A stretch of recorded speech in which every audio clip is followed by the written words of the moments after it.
Hello tout le monde, c'est Caddy. Me revoici avec une délicieuse et onctueuse recette belge, j'ai nommé la brésilienne.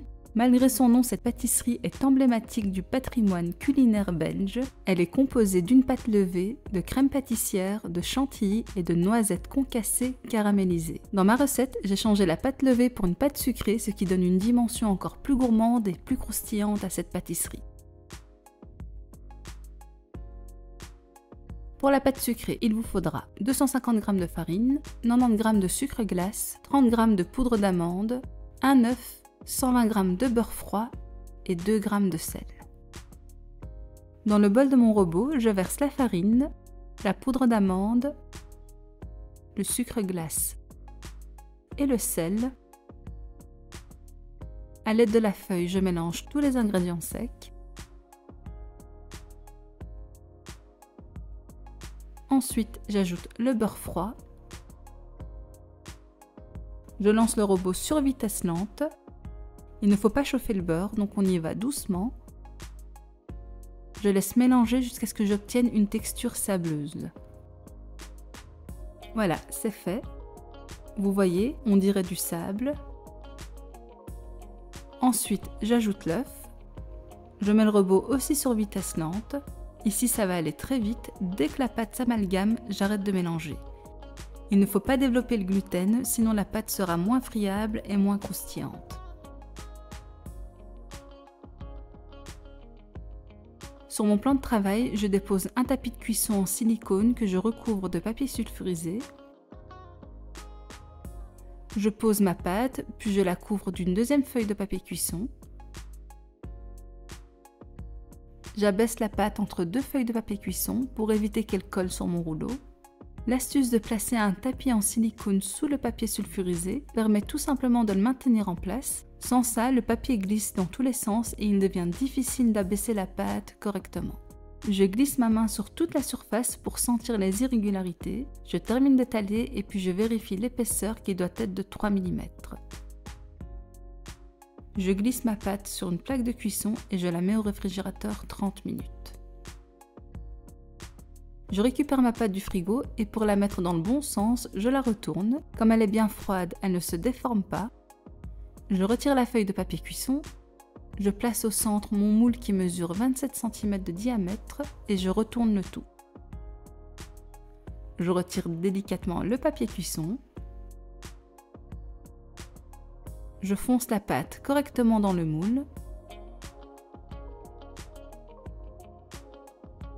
Je coupe l'excédent de pâte au couteau et je récupère bien évidemment les chutes. Je fonce bien les bords.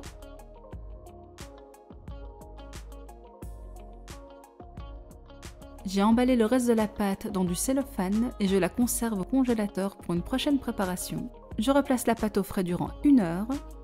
Je récupère ma pâte, je la pique avec une pique à brochette. Je la mets à cuire dans mon four préchauffé à 170 degrés durant 25 minutes. Voilà, ma pâte est prête, elle est toute belle et bien dorée. Je la laisse refroidir. Une fois refroidie, je la démoule et je la réserve sur une clé à tarte.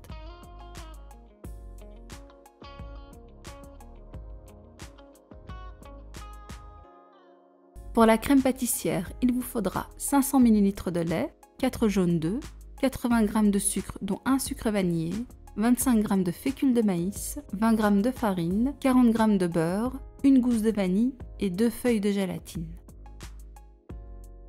Je commence par faire tremper la gélatine dans de l'eau froide. Ensuite, je gratte la gousse de vanille.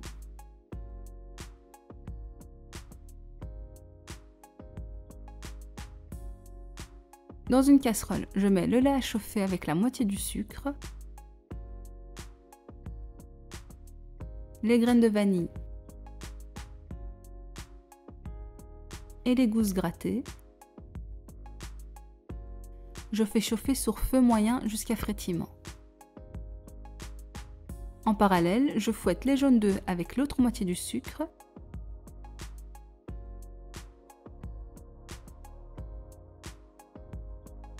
J'ajoute ensuite la fécule de maïs et la farine et je fouette bien le tout.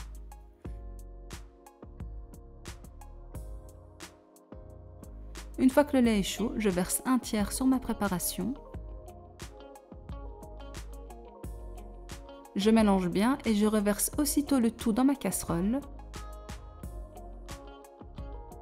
Sur feu doux, je mélange sans cesse durant 2 minutes. Ça épaissit très vite et il ne faut pas que le fond de la casserole accroche. Sur feu éteint, j'ajoute la gélatine essorée. Je mélange jusqu'à ce qu'elle fonde totalement.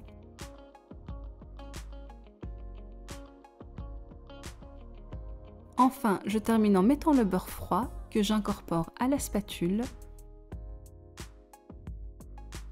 Voilà, c'est fait. Je transvase ma préparation dans un autre récipient.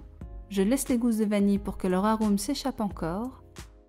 Je couvre au contact et je mets au réfrigérateur 3 heures minimum. Je récupère ma crème pâtissière, je la découvre. Je retire d'abord les gousses de vanille que je racle. Ensuite, à l'aide de mon mixeur plongeant, je mixe la crème pâtissière pour la lisser.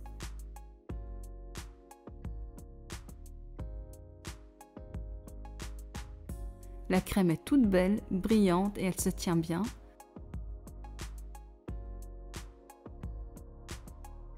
Je la mets dans une poche à douille, je la réserve au frais et je passe à l'étape suivante.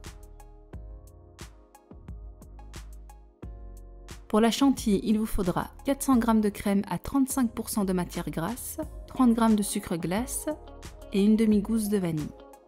Dans le bol de mon robot, je verse tout simplement la crème, j'ajoute les graines de vanille et le sucre glace. Je fais monter ma chantilly.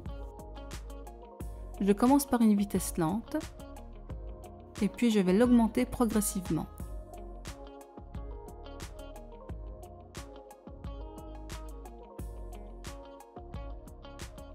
Dès que ma chantilly est ferme et qu'elle se tient, elle est prête.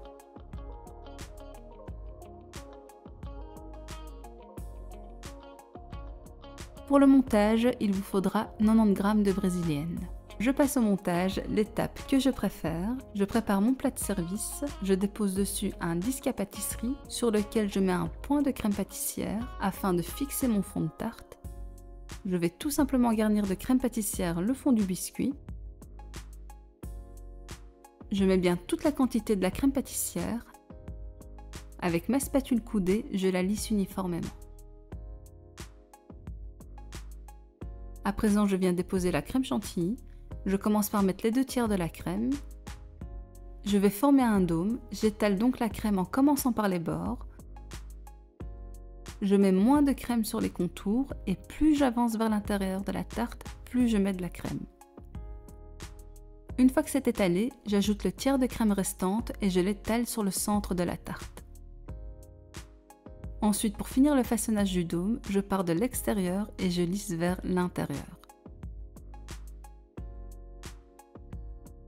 Voilà, mon dôme est façonné, je vais à présent le recouvrir de brésilienne. Sans cet ingrédient, ce n'est pas une brésilienne. Je parsème de manière uniforme. Ici, je comble les trous. Et voilà, ma brésilienne est prête, il ne me reste plus qu'à la déguster. Vous voyez la lame qui pénètre ce nuage de douceur. On distingue bien le croquant du biscuit, l'onctuosité de la crème pâtissière et la légèreté de la chantilly. Cette brésilienne est délicate et sucrée à juste dose. Pour pallier au côté très sucré des noisettes concassées caramélisées, j'ai désucré la chantilly afin d'avoir un équilibre idéal. Cette pâtisserie séduit toujours les grands comme les petits. Je termine la vidéo avec la réalisation de la brésilienne en pâte à modeler de ma fille Nina. Il y a longtemps qu'elle ne nous a pas préparé sa petite version. Sa brésilienne est bien garnie, son biscuit a l'air très croustillant, j'ai d'ailleurs envie de croquer dedans. J'espère que la vidéo vous a plu, si c'est le cas, n'hésitez pas à liker, commenter, partager et bien sûr à vous abonner. Et je vous dis à bientôt pour une nouvelle recette.